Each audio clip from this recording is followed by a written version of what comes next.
Hi friends, welcome back to my channel everyday new. दोस्तों, बात करेंगे इस वीडियो में हम लोग आरआरबी पैरामेडिकल कैटेगरी की नई भर्ती को लेकर के और खास करके जो 12वीं पास वाले छात्र हैं उनके रिगार्डिंग। दोस्तों, इस वीडियो में जानेंगे कि आखिर 12th पास वाले जो छात्र हैं आखिर किस जोन से फॉर्म अप्लाई करें। केवल जो 12वीं पास छात्र हैं उनके लिए एक पोस्ट निकली है फ्रेंड्स। तो आखिर किस जोन में 12वीं पास वालों के लिए सबसे ज़्यादा वैकेंसी है, किस जोन में सबसे कम वैकेंसी है, कहाँ से फॉर्म भरना उचित रहेगा, ये भी जानेंगे। कुछ कैंडिडेट के क्वेरी जा रहे थे कि सर कहीं पे यूआर की वैकेंसी है, तो क्या यूआर की जो सीट है उस पे ओबीसी एससी एसटी वाले कैंडिडेट एलिजिबल हैं या फिर नहीं। तो इसके बारे में जानेंगे। फॉर्म अप्लाई कब से शुरू होगा ये भी जानते हैं। वीडियो को शुरू से अंत तक देखिएगा ताकि सारे डाउट्स क्लियर हो सके। और जो लोग चैनल पर नए हैं वो जल्द से जल्द चैनल को सब्सक्राइब करके बेल बटन दबा दीजिएगा रेलवे भर्ती की पल पल की अपडेट के लिए। दोस्तों, इससे पहले अगर आपको मॉक टेस्ट के लिए text book pass pro by करनी है तो देखिए इससे अच्छा अवसर आपको नहीं मिलने वाला है फ्रेंड्स। काफ़ी लोएस्ट प्राइस में आपको यहाँ पे yearly text book pass pro मिल रहा है, जो कि मात्र 307 रुपये में अभी बाई कर सकते हो। आज इस ऑफर को अवेल करने का अंतिम मौका है। आज रात्रि से ही friends text book pass pro के प्राइस काफ़ी ज़्यादा बढ़ने वाले हैं, 599 तक हो जाएगा। ठीक है, तो अभी मौका आपके पास है। यहाँ पे और भी सस्ता प्राइस में लेना चाहते हो तो बाई करते समय कूपन कोड में टाइप कर दीजिएगा NEW न्यू, तुरंत आपको एक्स्ट्रा 12% ऑफ मिल जाएंगे। इसके बाद जितने गवर्नमेंट एग्जाम है, रेलवे के सारे एग्जाम के mock test, previous year paper, sample paper, re mock test सब कुछ अवेल कर सकते हो। वही दोस्तों SSC, banking, other state government exam के भी मॉक टेस्ट आप लोग साल भर के लिए लगा सकते हो और प्लस प्रीवियस ईयर पेपर को भी अवेल कर सकते हो। इतना ही नहीं दोस्तों, हर एक घंटे यहाँ पे छात्रों को यहाँ पे एक्साइटिंग प्राइजेज जीतने का भी मौका मिलेगा, जो कि इस तरह देख सकते हो स्क्रीन पे। ये सारी चीज़ें आपको मिल सकती है। बाय तो वीडियो के डिस्क्रिप्शन बॉक्स में लिंक मिल जाएगा, वहां से चेक कर लीजिएगा और चाहो तो बाई करके इसका फायदा आप लोग उठा सकते हो। दोस्तों, जैसा कि रेलवे मंत्रालय की तरफ से चौथी नोटिफिकेशन जो कि ओपन भर्ती वाली है, employment notification number 4/2024 paramedical category की भर्ती आउट हो चुकी है। इसकी नोटिफिकेशन के बारे में पहले ही मैंने आपको अपडेट दे दिया था। यहाँ पे कुछ इंपॉर्टेंट डेट्स की बात करें तो ऑनलाइन आवेदन यहाँ पे 17/8/2024 से शुरू हो जाएगा। सभी आरआरबी जोन के वेबसाइट पर लिंक आ जाएगा, वहाँ से चाहो तो आप लोग आवेदन कर सकते हो। अंतिम तिथि 16/9/2024 रहेगी आवेदन करने की। और कोई फॉर्म में गड़बड़ी हो जाता है तो इसके लिए घबराना नहीं है। यहाँ पे रेलवे वाले आपको 10 दिन का मौका देते हैं मॉडिफाई करने के लिए। ठीक है, 250 रुपये लगते हैं। इसके बाद अपने फॉर्म में कोई गलती की हो तो मॉडिफाई इस डेट से इस डेट के बीच में कर सकते हो। अब देखिए यहाँ पे जो भर्ती निकली है इसमें डिफरेंट कैटेगरी के काफ़ी सारे पोस्ट निकले हैं मेडिकल ग्राउंड के। लेकिन दोस्तों इसमें एक पोस्ट ऐसा है जो कि यहाँ पे सिर्फ 12वीं पास वाले छात्र हो तो बिल्कुल आवेदन कर सकते हो। लेवल 2 की भर्ती है फ्रेंड्स, और यहाँ पे अच्छी खासी सैलरी मिल जाएगी। मेडिकल भी काफ़ी लो मांगा जाता है। तो ये पोस्ट है दोस्तों अंतिम वाला है, जो फील्ड वर्कर का पोस्ट है। ठीक है, मेडिकल कैटेगरी के अंतर्गत लेवल 2 के अंतर्गत। और इसकी टोटल जो वैकेंसी है 19 वैकेंसी दी गई है। ठीक है, पोस्ट तो कम है लेकिन दोस्तों एलिजिबल तो हैं 12th वाले छात्र। तो आइए जान लेते हैं कि आखिर कहाँ से ज़्यादा वैकेंसी है, किस जोन से छात्र को आवेदन करना चाहिए ताकि यहाँ पे थोड़ा ज़्यादा चांसेस आपके रहें। और क्या यूआर वाली सीट पे दूसरे कैटेगरी के छात्र हैं जो कि एलिजिबल होंगे या फिर नहीं एलिजिबल होंगे, वो भी बात कर लेते हैं। इससे पहले एक बार पूरा क्वालिफिकेशन इसका देख लेते हैं। फील्ड वर्कर का लेवल 2 19,900 बेसिक पे है। C2 मेडिकल स्टैंडर्ड मांगा जाता है। मिनिमम 18 साल, मैक्सिमम 33 साल। किनके लिए? यूआर और EWS के लिए। OBC का यहाँ पे 36 साल तक के लिए आवेदन कर सकते हैं। और SC ST वाले छात्र यहाँ पे हैं जो कि 38 साल तक वाले भी आवेदन कर पाएंगे। ठीक है, यहाँ पे PWD कैंडिडेट की बात करें तो PWD में DW वाले हैं जो कि एलिजिबल हैं, बाकी एलिजिबल यहाँ पे नहीं है। ठीक है, यहाँ पे मिनिमम एजुकेशनल क्वालिफिकेशन में 12th पास होने चाहिए, 12वीं पास होनी चाहिए इन साइंस से 12th पास होनी चाहिए विथ बायोलॉजी और केमिस्ट्री। अब यहाँ पे लिख दिया दोस्तों कि बायोलॉजी में आपका होना चाहिए या तो दोस्तों केमिस्ट्री में होना चाहिए। यानी कि जो PCM लिए थे, फिजिक्स केमिस्ट्री मैथ्स, ये भी फॉर्म भर सकते हैं। और जो PCB लिए हैं, फिजिक्स केमिस्ट्री बायोलॉजी, ये भी फॉर्म भर सकते हैं। और जो PCMB लिए हैं यानी physics chemistry maths biology, extra में बायोलॉजी रखे थे या फिर एक्स्ट्रा में मैथ्स रखे थे, वो भी बिल्कुल एलिजिबल हैं। तो कहने का अर्थ है कि कम से कम एक होना चाहिए 12वीं में, या तो केमिस्ट्री आपका होना चाहिए या तो दोस्तों बायोलॉजी कम से कम होना चाहिए। तो आप लोग सारे छात्र हैं जो कि साइंस वाले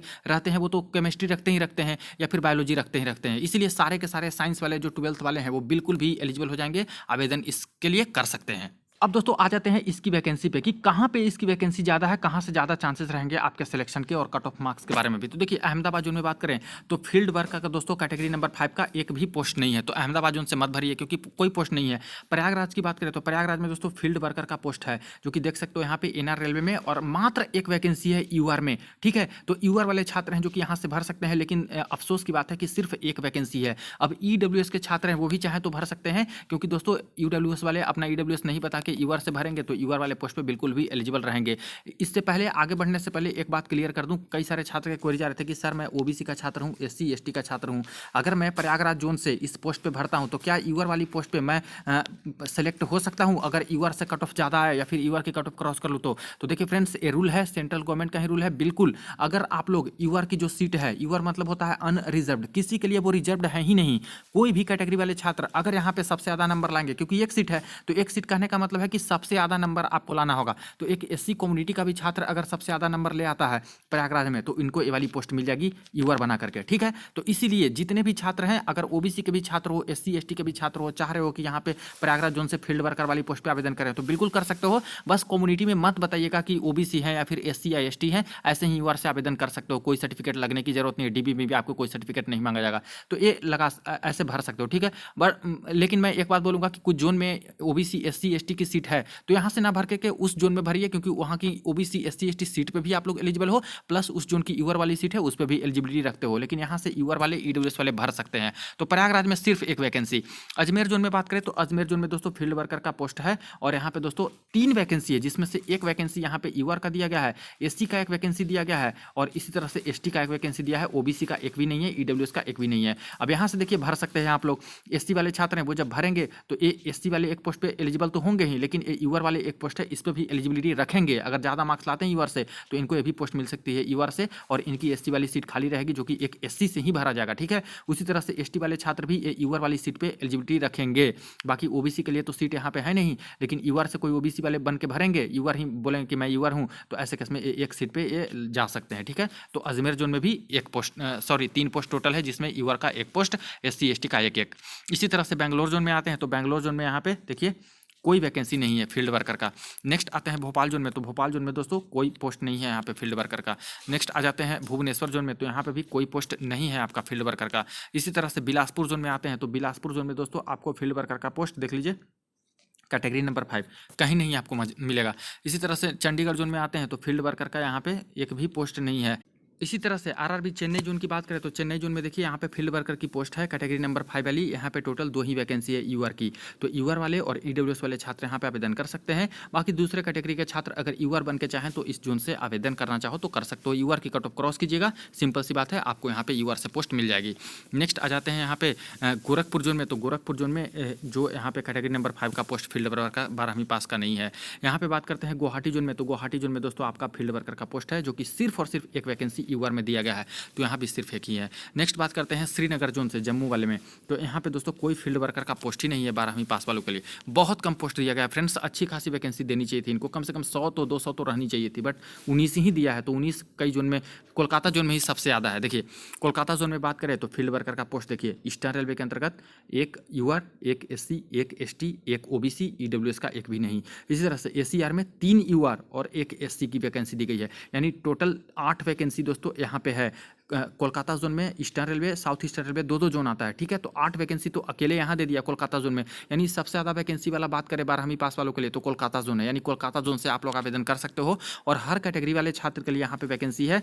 हालांकि देखा है तो ईडब्ल्यूएस की एक भी वैकेंसी नहीं है। अब जब आवेदन कीजिएगा तो यहाँ पे ऑप्शन आएगा कि सेलेक्ट कीजिए, तो सेलेक्ट यूआर वाले छात्र हैं जो कि पहले एसीआर रखेंगे, ठीक है। पहला में एसीआर प्रेफरेंस में देंगे और दूसरा में ईआर देंगे, क्योंकि एसीआर वाले में 3 वैकेंसी है पहला पे और यहाँ पे एक, तो 4 वैकेंसी आपको मिलेगा यूआर को, तो 4 वैकेंसी पे फाइट कर सकते हो। वही एससी वाले एक वैकेंसी पे तो फाइट करेंगे ही करेंगे, लेकिन दोस्तों ये 4 वैकेंसी यूआर का है, इस पर भी ये फाइट करेंगे अगर मार्क्स ज़्यादा लाते हैं तो। वही एसटी वाले भी एक वैकेंसी पे तो फाइट करेंगे, लेकिन ये 4 वैकेंसी यूआर का है, इस पर भी फाइट करेंगे। ओबीसी वाले देखिए एक वैकेंसी पे तो ओबीसी में फाइट करेंगे, प्लस ये 4 वैकेंसी यूआर का है, इस पर भी फाइट करेंगे। तो सारे छात्र यहाँ से फॉर्म भरिएगा तो एसीआर और ईआर दोनों का ही प्रेफरेंस आप लोग दे लीजिएगा फॉर्म में, ठीक है, ताकि सारे के सारे जो 8 वैकेंसी है उस पर एलिजिबल हो। तो इस तरह से आपको अपना जो है फॉर्म भरते समय डिसाइड करना है। तो कोलकाता जोन में सबसे ज़्यादा है। मालदा जोन की बात करें तो मालदा जोन में दोस्तों है ही नहीं फील्ड वर्कर का। इसी तरह से आ जाते हैं मुंबई जोन में, तो मुंबई जोन में सेकंड नंबर पे सबसे ज़्यादा है, देखिए 5 नंबर कैटेगरी फील्ड वर्कर का। यहाँ पे भी 2 जोन है, सेंट्रल रेलवे और वेस्टर्न रेलवे। सेंट्रल रेलवे में देखिए एक यूआर की है और बाकी किसी की वैकेंसी नहीं है। वही वेस्टर्न रेलवे में आते हैं तो वेस्टर्न रेलवे में एक यूआर की है, एक एससी की है और एक ओबीसी की है। तो एसटी का यहाँ पे नहीं है। तो जो एससी वाले छात्र हैं वो यहाँ पे भरेंगे, ओबीसी वाले छात्र भी भरेंगे और यूआर वाले तो भरेंगे, क्योंकि 2 वैकेंसी है, डब्ल्यूआर में 1 और सीआर में 1। तो इसी तरह से हो जाएगा कि एससी वाले अपनी वैकेंसी पे तो एलिजिबल हैं, प्लस 2 यूआर की वैकेंसी पे भी एलिजिबल हैं। ओबीसी वाले एक अपने पे एलिजिबल हैं और यहाँ पे भी 2 यूआर की वैकेंसी है, इस पे भी एलिजिबल हैं। तो मुंबई जोन भी कोलकाता जोन के बाद अच्छा जोन है, जहाँ पे आप लोग यहाँ पे डाल सकते हो फॉर्म। ठीक है, इसी तरह से नेक्स्ट आते हैं मुजफ्फरपुर में। तो यहाँ पे तो कोई पोस्ट नहीं है। पटना जोन में आते हैं तो पटना जोन में भी दोस्तों कोई पोस्ट नहीं है। नेक्स्ट बात करते हैं हम लोग रांची जोन की। तो रांची जोन में भी कोई पोस्ट नहीं है 12वीं पास का। इसके बाद सिकंदराबाद जोन में आते हैं तो सिकंदराबाद जोन में भी कोई वैकेंसी नहीं है दोस्तों 12वीं पास का। सिलीगुड़ी जोन में आते हैं तो यहाँ भी दोस्तों कोई पोस्ट नहीं है 12वीं पास वालों के लिए। तो काफ़ी कम ही वैकेंसी है। यहाँ पे सबसे ज़्यादा निकल के आया आरआरबी कोलकाता जोन में, और इस तरह से आपका निकल के आया दोस्तों आरआरबी मुंबई जोन में। तो ये 2 जोन अच्छा साबित हो सकता है आपके लिए, जिसमें कैटेगरी वाइज भी है, ओबीसी का, एससी एसटी का भी है। यहाँ पे देख सकते हो कुछ और जोन ऊपर मैंने बताया, जैसे अजमेर जोन का बताया, और भी कुछ जोन था उसमें भी आप लोग देख सकते हो जहाँ पे 1 या फिर 2 वैकेंसी, जैसे इलाहाबाद है वहाँ पे 2 वैकेंसी है। तो इसके अकॉर्डिंग आप लोग अपना जोन सेलेक्ट कर लीजिएगा। रही बात कट ऑफ मार्क्स की कहाँ पे कम जाएंगे, तो देखिए फ्रेंड्स कहना मुश्किल है, क्योंकि सारे 12th वाले आवेदन करेंगे तो यहाँ पे अच्छी खासी कट ऑफ भी चल जाएगी, क्योंकि पोस्ट ही बहुत कम है। तो इसकी कट ऑफ हाई लगने वाली है। प्रीवियस के कोई भर्ती नहीं हुए थे 2019 में जिसका कट ऑफ आपको बता सकूं। पिछला बार में फील्ड वर्कर का पोस्ट ही नहीं आया था। अब दोस्तों कुछ कैंडिडेट के क्वेरी जा रहे थे कि आखिर सर इसकी सिलेबस क्या है, क्या कहाँ कहाँ से प्रश्न पूछा जाएगा फील्ड वर्कर वाले में। तो देख लीजिए यहाँ पे सिलेबस बताया गया है, एग्जाम पैटर्न ऊपर से देख लीजिएगा। बाकी कुछ सवाल हैं, जैसे कि टोटल 30% के आसपास मार्क्स हैं, जो कि ये कॉमन आएगा यहाँ से। जनरल अर्थमेटिक्स यानी जनरल जो मैथमेटिक्स आता है, यहाँ से आपके सवाल आएंगे 10 क्वेश्चन के आसपास। जनरल इंटेलिजेंस रीजनिंग है, यहाँ पे आपके 10 सवाल आएंगे ये सबसे। इसके बाद जनरल अवेयरनेस और जनरल साइंस है, इन सबको मिलाकर के आपके करीब करीब 10 सवाल यहाँ पे रहने वाले हैं। देखिए ये है एग्जाम पैटर्न, जिसमें से आपका जो मेन सब्जेक्ट है वहाँ से 70 क्वेश्चन रहेंगे। जनरल अवेयरनेस यानी दोस्तों जीके और जो जीके और करंट अफेयर होता है, यहाँ से 10 क्वेश्चन आएगा 10 नंबर का। और जनरल अर्थमेटिक और रीजनिंग यानी कि मैथमेटिक्स, मैथ प्लस रीजनिंग, ये दोनों मिला करके दोस्तों 10 क्वेश्चन रहेंगे। ठीक है, तो हो सकता है 5 मैथ्स क्या है, 5 रीजनिंग क्या है। और जनरल साइंस का दोस्तों 10 क्वेश्चन 10 नंबर का आएगा, जो कि 10th लेवल के बेसिस पे रहेगा। तो यहाँ से जो 30 नंबर वाला है, 30 नंबर का तो सभी के लिए कॉमन है। यहाँ से देख लीजिए यही सारे टॉपिक से आपके 30 नंबर के सवाल आएंगे। और बाकी 70 मार्क्स का जो मेन है, मेन टॉपिक 70% का जो यहाँ से आएगा दोस्तों फील्ड वर्कर का, देख लीजिए ये 5वें नंबर का है जो 18 नंबर पे है। ये सारे टॉपिक आपके दिए गए, तो इस टॉपिक से सारा कुछ आपको कवर करना होगा। देख लीजिए साइकोलॉजी ऑफ कंसेप्शन, इसके बाद कंसेप्चुअल वेरियस मेथड, इसके बाद नेशनल इम्यूनाइजेशन शेड्यूल, इसके बाद न्यूट्रिशन। तो अलग तरह का टॉपिक है, जैसे कि आप लोग 12वीं में पढ़े हो, 12th में जो टॉपिक पढ़े हो उससे रिलेटेड नहीं है, उससे थोड़ा अलग से हट करके यहाँ पे काफ़ी कुछ दिया गया है। तो ये सारे टॉपिक है जो कि आपको कवर करना होगा। तो इतना भी आसान नहीं है कि सिर्फ 12वीं पास है तो जाके बैठ के एग्जाम में और निकाल लिए। ये सभी टॉपिक को कवर कीजिएगा तभी आपको नौकरी मिलेगी। इसीलिए बिल्कुल चांसेस है, हर कैंडिडेट का चांस है इसमें फ्रेंड्स। तो क्योंकि बिल्कुल नया टॉपिक आप सभी के लिए है, तो इसका अच्छे से तैयारी कीजिएगा, तो कोई भी एक सीट यहाँ पे हासिल कर सकता है। ठीक है, तो इसके अकॉर्डिंग लग जाइएगा आप लोग। ये पोस्ट लेना है तो बिल्कुल भी आप लोग ले सकते हो, कोई भी कैंडिडेट ले सकते हो। सबके लिए नई जो सिलेबस है वो दिया गया है, 70% तो इसी का वेटेज है। आई होप कि यहाँ पे सारा कुछ डाउट आपका क्लियर हो गया होगा 12वीं पास वालों के लिए, कि कौन कौन से जोन से आपको आवेदन करना चाहिए, कौन कौन से नहीं करने चाहिए, कहाँ कहाँ पे पोस्ट है कहाँ पे नहीं है, और यूआर वाले पोस्ट पे बिल्कुल एलिजिबल हो, और सिलेबस और सारा कुछ एग्जाम पैटर्न भी मालूम चल गया। तो आप लोग जरूर आवेदन कीजिएगा। 17 अगस्त से फॉर्म यहाँ पे अप्लाई शुरू हो जाएगा फ्रेंड्स, वहाँ से आप लोग आवेदन कर दीजिएगा। वीडियो को दोस्तों के साथ शेयर कर दीजिएगा। चलिए मिलते हैं नेक्स्ट वीडियो में नेक्स्ट अपडेट में।